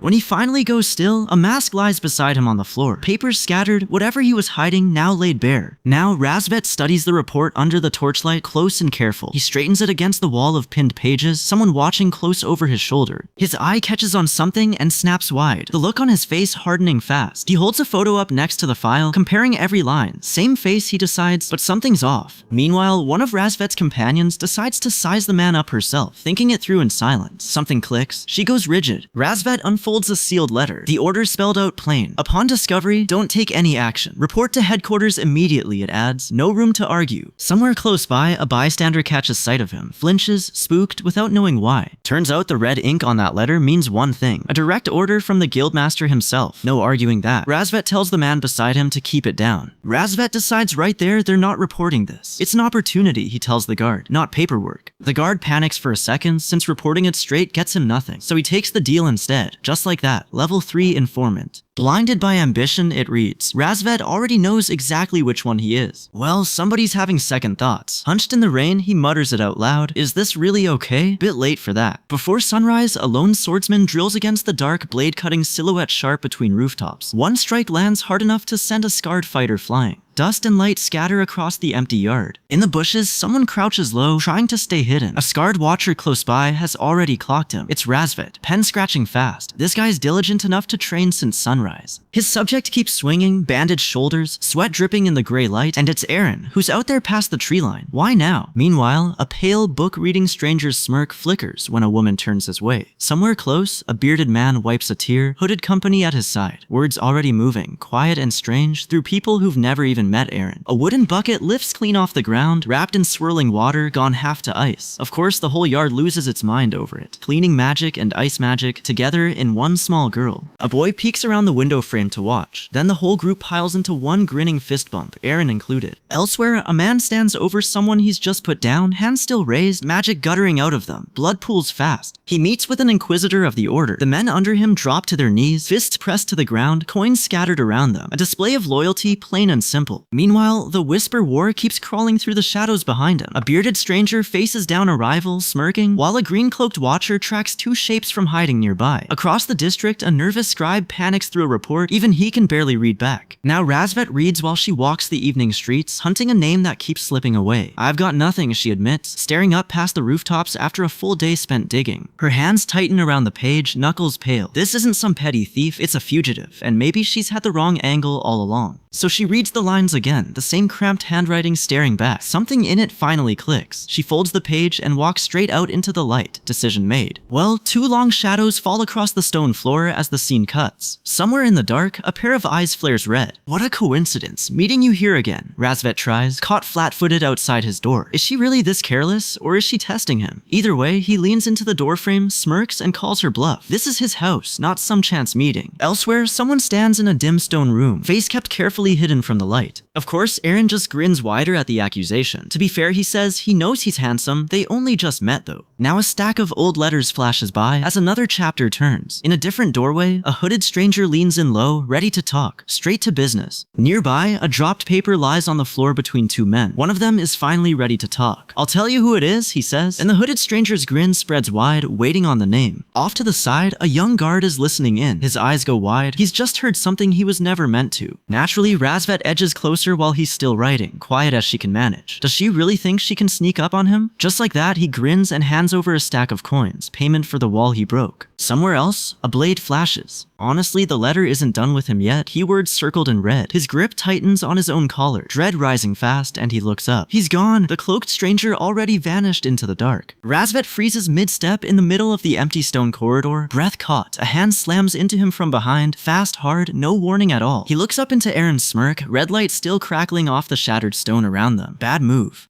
The captain straightens his collar like absolutely nothing just happened. Now Eren's sparring match turns violent fast, faster than anyone in the yard expected. One swing from him cracks the ground wide open under the force. The knight's counter comes back just as fast, blade hissing past his scarred cheek. When did the kid get this fast? But that's the last clean hit the kid manages to land on him. Blades lock, sparks scatter off the impact with the force of the clash. He doesn't blink, already reading the boy's next move before it comes. His sword comes down clean through the opening the boy left him. Steel meets steel. Sparks burst off the impact in a bright short flash. It's over. Loose hair drifts against the pale sky in the sudden quiet after the clash. He exhales a slow breath of smoke through a satisfied, half-lidded smirk. The knight just stays down, sword planted in the dirt beside him. He manages one line, quiet and honest. "You're really amazing." He's still got the kid's fist locked tight in one hand. A dagger rests light against the boy's leg, just in case. Message delivered. Somewhere behind him, a masked stranger goes completely still, fist half raised, watching too closely. An officer's voice cuts through the yard, low and clearly impressed despite himself. The knight's already back on his feet, shouting. He's trying to stop this story from spreading any further than it already has. Honestly, he just strolls off like it's any other Tuesday. Case closed. One last smirk. Something darker shifts in the shadows behind him, completely unnoticed. Turns out breakfast around here is its own kind of chaos some mornings. The loaf hits the plate with a heavy thud. Jillian's eyes go wide, mouth open, like he's never once seen bread before in his life. Of course, he struts off humming, one loaf tucked under each arm like trophies. By the time anyone checks the bowl, there's nothing left but a few crumbs. The masked man just stares, red-eyed and completely silent, watching every bite. This guy eats 2 whole loaves for breakfast every single morning, no shame at all. Where does he even put it all? Meanwhile, the town wakes up slow under a pale, quiet dawn. Quiet courtyards, quiet streets, one more ordinary morning before the gates finally open. Of course, Eren wants out of it, dreaming up an excuse about Jackson's magic book. No such luck though, he's walking the gate road anyway. "Why haven't you opened the gates yet?" Eren snaps at the 2 gatekeepers. People have been freezing outside that door since dawn. Just past them, a man and a woman stand pressed close, not letting go. Turns out a knight named Bolt just died, word says. Pass down the line. Since when does Bolt lose? Eren's grip tightens on the man next to him without meaning to, and the guy shrieks. Karzan's gone lawless too, someone adds. A wasteland with no law left standing. One guard breaks a sweat over it. Eren just smirks like he's already heard worse. A mask processor booms out over the crowd. "Welcome, immigrants." Half of them flinch, some already crying in the rain. A guard barks the order to start the inspection, while one frightened woman just watches. Meanwhile, an official waves the next one through, a nervous sweat on his brow. Someone grins slyly at a long-haired man nearby. Then a guard looks up as something huge and dark closes in. 2 bald men shove into the line, one glaring, waiting, one itching to start something. This guy barks out a challenge, baring his teeth. The bigger one just snarls back, veins up, ready for it. Eren squares up, already bored. What's this guy trying to prove? One strike puts the giant down before the crowd can even flinch. Just like that, he's flat on the ground, grunting out the verdict himself. Good, you pass. Now something else stirs behind him, a hand clamping down on a shoulder. A masked figure reaches for a man and woman nearby, and both flinch back startled. Boots step into shadow, and the moment passes unresolved. Word crawls fast. Nearly half of them turn back once they see the captain's inspection for themselves. That scarred, silent man up front is the one they're suddenly all avoiding. Well, they must have guilty consciences, Eren says, watching them go. Now, in the mask circle, one man throws a punch nobody called for. Blood at the mouth. A third mask flinches, stunned. Zenta just grips his jaw and cries. No warning, no reason. Turns out the other two walk him into town instead, propping the shaken man between them. They spot a wooden inn sign shaped like a rabbit and decide that's close enough. In they go. Meanwhile, inside, a dark-haired stranger reads a letter by candlelight, hunting a name. He needs someone ranked marquis or higher, someone who owns a whole mercenary company. His red eyes stay locked on the page, turning the list over in his head. Somewhere else entirely, a silhouette rises, wrapped in red light, cracks of power spreading across his frame. Something's waking up. Back inside, that same stranger finds a red-eyed woman standing beside a hooded contact. A mole under her lip, her mind clearly somewhere else, so he leans in, smirking, and asks what's got her so distracted. What's she doing here without a word, he asks, catching a shadow shift behind her. She presses a hand over his mouth, says she came to keep an eye on him, in case his mind starts wandering. Grinning, she admits it herself. He's the one stuck in her head all day. Cheeks gone bright pink. The hooded contact lifts a hand and vanishes into the crowd. Gone, just like that. The stranger watches, jaw tight. Of course, breakfast turns into its own fight. She takes one look at the local specialty and calls it hideous. A man in a green coat just laughs it off and serves it up anyway. The bread itself sits there, lumpy, pink flecks studding the crust, daring anyone to try it. Across the table, this guy smirks to himself. Is she actually into him? That's the real problem. He picks up a piece studded with tiny fish shapes and takes a confident bite. His face freezes, sweat breaking out, eyes gone wide with dawning horror. Then he spits it right back out, fish heads and all. She explains, straight-faced, it's a Kasserdik specialty called fish bread, apparently. The stranger grins, telling him it's morning, so he ought to eat 2 whole pieces. Just like that, breakfast turns into punishment. Across town, the purple-haired girl, Eren's little fridge kid, spots something small and blinks. She finds a tiny man shrunk down, treading water in a wooden bucket, and she's instantly smitten. It's so cute, she coos, cradling the bucket like a new pet. She points at a sculpture, gasping that it looks familiar, and the men grin knowingly. One bald mustached guard flinches back as her hand darts toward him. Moments later, he's left holding smeared food, grumbling about getting extorted by a kid. The bearded man laughs it off between bites. So what? It was cute, he says. Then he looks down at his own bread and stops laughing. What's that? Just an X carved deep. Now the room blurs, floor and ceiling trading places for a heartbeat. When it settles, half the table's gone white, the bald man palest of all. A hand darts down and snatches the marked bread off the floor before anyone gets a second look. Across the room, a masked figure leans in close over a woman's shoulder. At the next table, a red-haired man goes rigid, denial slipping out under his breath. Near a candle, more masked strangers close ranks, eyes glowing white in blank black faces, the way the breathless ones do when they gather. One of them, dark-bearded, can't shake a bad feeling he can't explain. The door creaks open, that's it. A shockwave rips through the room and bald men go flying. A dark-haired figure already turning toward the next one. The last man standing grins wide, grabbing a fistful of his collar, sure he's got the easy one. Then those eyes catch fire, red light cracking up from his belt like something's finally been let off its leash. 2 bodies hit the floor before the grin even fades. He barely sounds impressed. Nothing compared to what they caused, he mutters. So he settles back, chin on his fist, filing the whole mess away behind sharp eyes, the room still holding its breath. At the table, the serving woman won't stop bragging that Kanna's ice beer beats anything else in Kasserdik. Why ask about the richest person in Kasserdik out of nowhere? He asks anyway, then groans and slumps over the table like the question cost him something. Across the room, a guard in green kneels before a noblewoman in pink, swearing up and down they never broke anything. Of course, someone's already turned tonight into a nickname, the Laughing Eren Rabbit. A bystander repeats, and his jaw goes tight. Since when did Rabbit become a title? Around him, the crowd raises its fists, and somewhere in the noise, one voice already picks him out as the one in charge. Elsewhere, rain drums a timber house at night, lantern light leaking under the door. Someone knocks. Inside, a dark-haired woman reads a letter a pigeon just delivered, scrolls scattered across the table. Quick footsteps cross the stone floor behind her. She still can't work out how one man collects so many nicknames.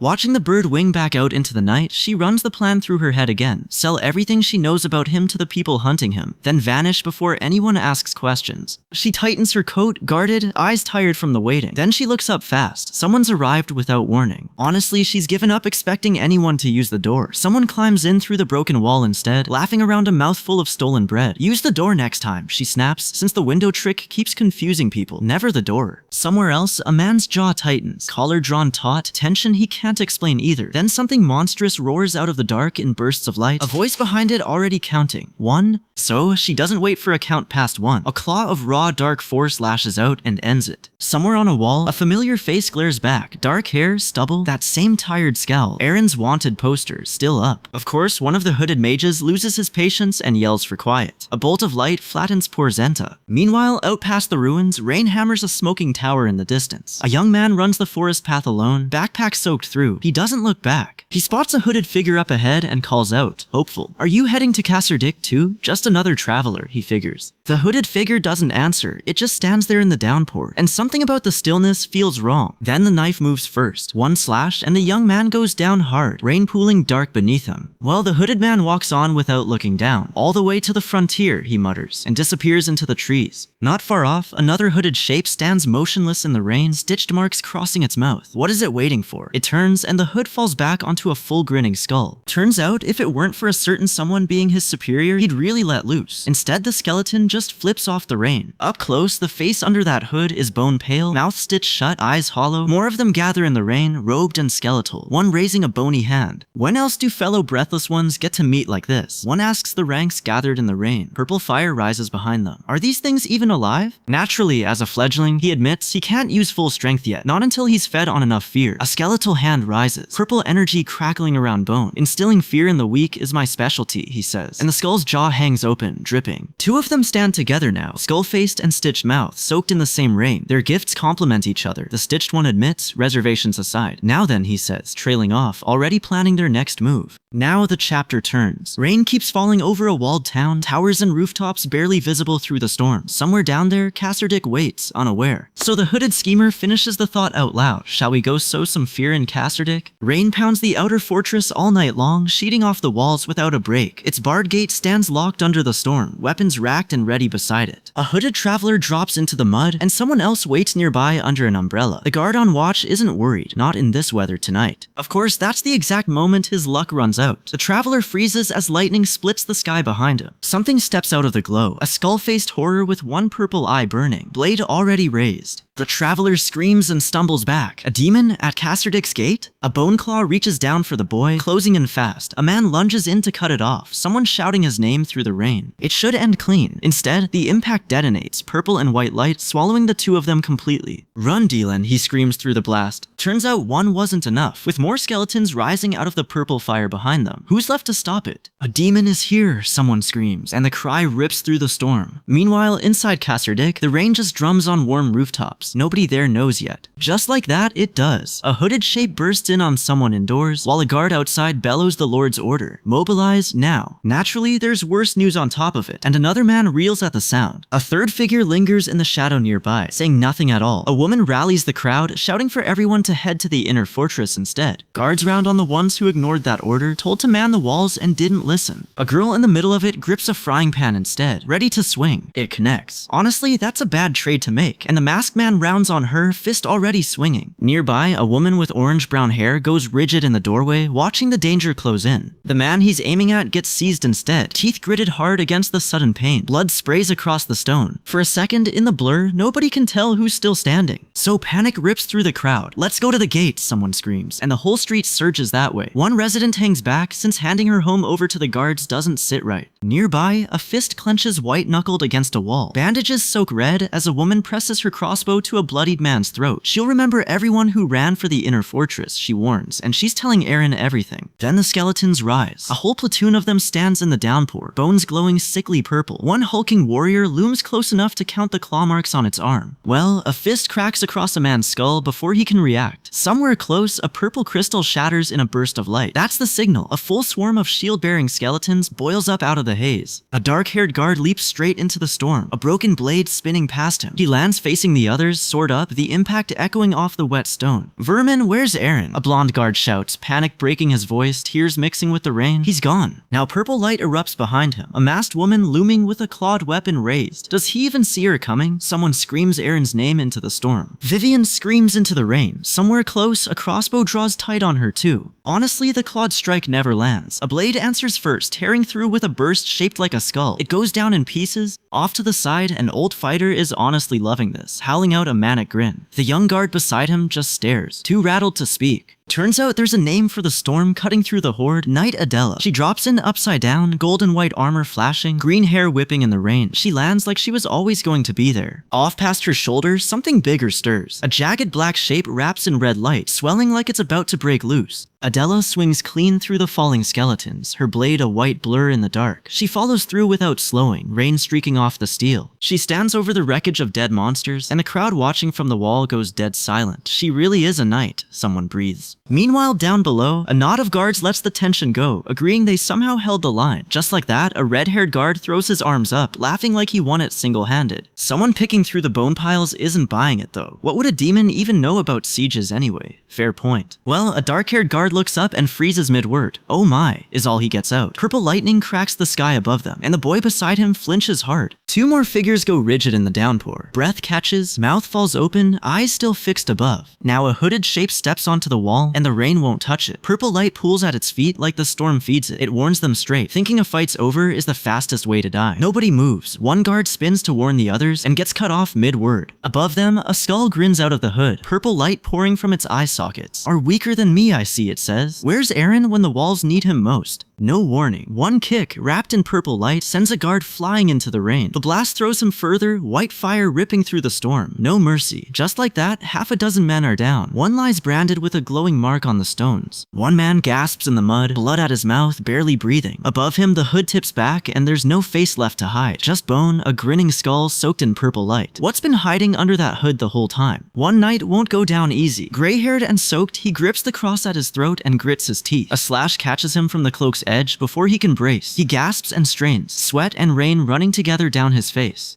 Behind him, the skeletal thing claps, mocking how impressive he is. Just a bag of bones, it says, so really it's more of a clack-clack. Turns out surrender isn't the plan. The knight drops into a bow before a rip of purple light in the ground, and the hooded thing stands beside it, still and faceless. No answer. Then he's back on his feet, eye to eye with the skull beneath the hood.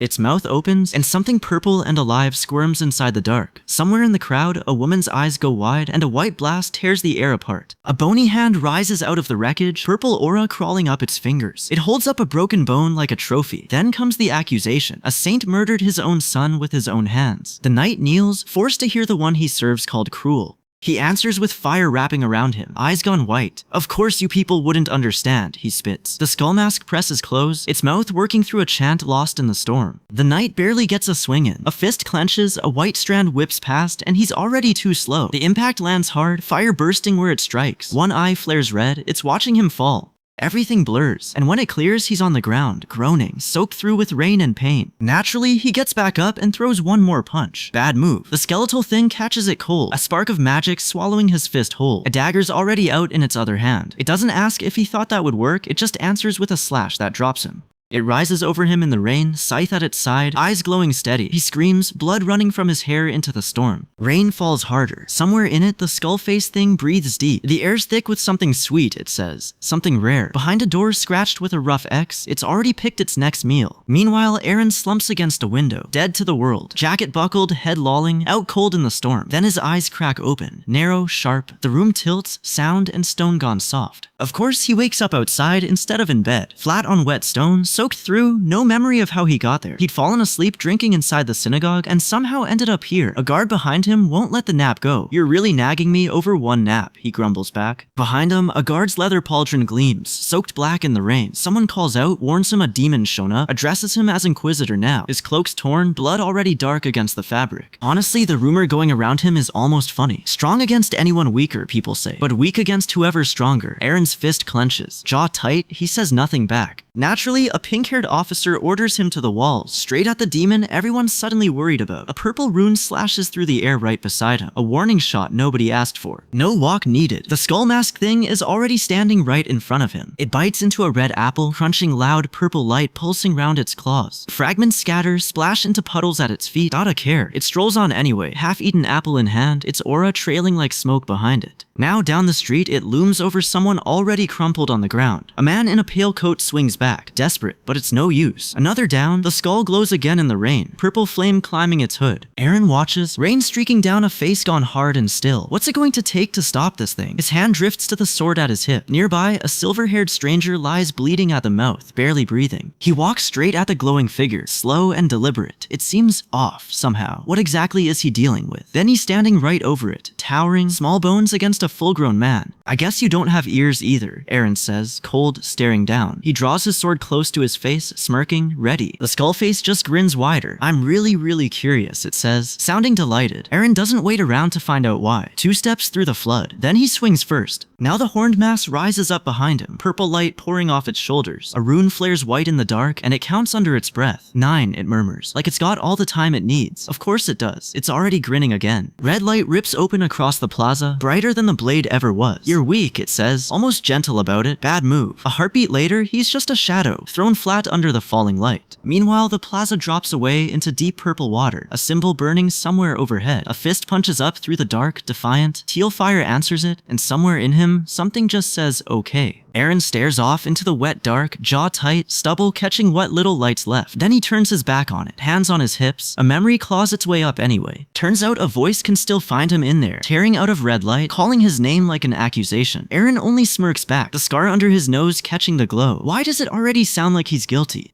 Somewhere in the fire, a blonde stranger screams at Plain. You ungrateful bastard, how dare you betray me? A wrecked man stands there, blood and tears streak down his face. Numbers burn in the dark behind him. 4. A woman turns away from it all, reaching a hand out too late. Why can't he place her face? His own grin cuts back through the haze, colder now, a scar tracking his cheek. A hooded shape drops onto someone reaching up off the ground. Rubble rains down through the red behind him. A mask half hides in his own dark hair, one eye lit white. Then his face breaks out of the shadow, grinning cold. Steel flashes once, fast. Well, back in the real rain, the skull thing leans in close over him, drinking it all in. It wonders, almost gently, what his nightmare tastes like. Sweet, it decides. Too sweet. He flinches inside the memory, but he's too late. His own face comes back scored and bleeding. A blade hangs over him while he clutches a woman already gone still, flame eating the sky. He carries her out anyway, stepping past the bodies at his feet. Under his bowed head, something marks him for what he's about to become. Fire fills the frame first, a masked mouth, teeth bared behind bone, then a stranger's face, a tear-shaped scar under one eye, caught in the same blaze. What is this memory even showing him? Then Eren himself cuts in, blood on his cheek, eyes narrowed against flying debris. So the cloaked man just exhales a short mocking laugh, blood already flecking his collar. Behind him, a dome of red energy tears open. Something in the memory tries to explain why, then the thought just dies. Now the skull-masked hood turns hard toward the blast, caught off guard for once. Something inside the fire brushes the question off cold, calling him a weakling who doesn't need to know. Then a huge eye opens behind clawed fingers, warning it to mind its own fight instead. The fighter answers back. Arms crossed, purple light wrapping the guard, warning the skull mask to look elsewhere for once. It doesn't listen. A horned helmed shape crashes through anyway. Energy bursts white and purple, blood already running off a raised fist. Rain closes back over the fight, the shape gone hazy and violet again. Then the skull thing screams, and for once it sounds like the one losing. Is it actually running from him now? Just like that, Eren looks up through the blood, eyes glowing red, and says it plain, I'm stronger. Honestly, the wound across his chest doesn't slow him. Eren grins straight through the blood, unbroken. Behind him, a slash still hangs in the stormlight, somebody already connected. A silhouette lunges through the rain, backlit and fast. Impact. Just a blur of fist and fabric. Someone staggers back, gripping an arm, jaw clenched around the pain. Now the rain settles over dark rooftops. A barred gate waits in the distance, the fortress line holding the storm's edge. Eren crouches at a roof's lip, soaked, tense to move. His fist comes up first, rain sheeting off the knuckles, then that stubbled, sharp-eyed smirk. Calm, almost bored about it. A tear rips through his collar. He's caught off guard now. Meanwhile, green lightning rips out from behind him. Adela's power building. Drenched in the storm, she's already crackling, energy climbing toward a surge. The blast goes off huge, light and glass-shattered debris scattering. A bird bolting out of frame. Adela runs straight into it, her green aura cutting through the brown chaos. Another burst tears the air right behind her. Turns out the claw isn't the worst of it. Water splashes off something huge and armored, closing closing in through the smoke. Adela turns her back on all of it. She faces the real threat instead, a dark, coiling mass towering over the wall. Its whole shape ripples black in the rain. Two green eyes flare, and a growl swallows the storm. Eren stands drenched nearby, jaw tight, watching her take it on alone. Should they go help her, he wonders? His eyes narrow through the rain. Someone beside him says it plain. Adela already told him to stay out of this. Is he really going to sit this out, he wonders. Not a chance. His fist cracks the creature's claw in a burst of teal light. He stands there after, rain running off him, already grim. He knows what breaking that order is going to cost him. Meanwhile, across the plaza, a masked man checks the dagger at his belt. He mutters that it's obvious enough. Now he smirks, a red eye looming by his stitched cheek. That must be why you're rapid fire, he says. A slash rips past, and the guard's face goes tight with shock. An armored blur closes the gap in a blink. His blade rips down through the rain. It connects. Red light floods rapid fire's shoulder where the blade lands. He staggers back, teeth gritted, sweat cutting through the rain. That one costs him. Of course, he looms over him now, smug, telling him he's just seen how strong he really is. Then he barks an order. Grab that one too. Back in the shadows, a hooded shape watches the rain. The hood tips back, it's Eren's grin underneath. Blue light crawls up his arms, and the storm's still wide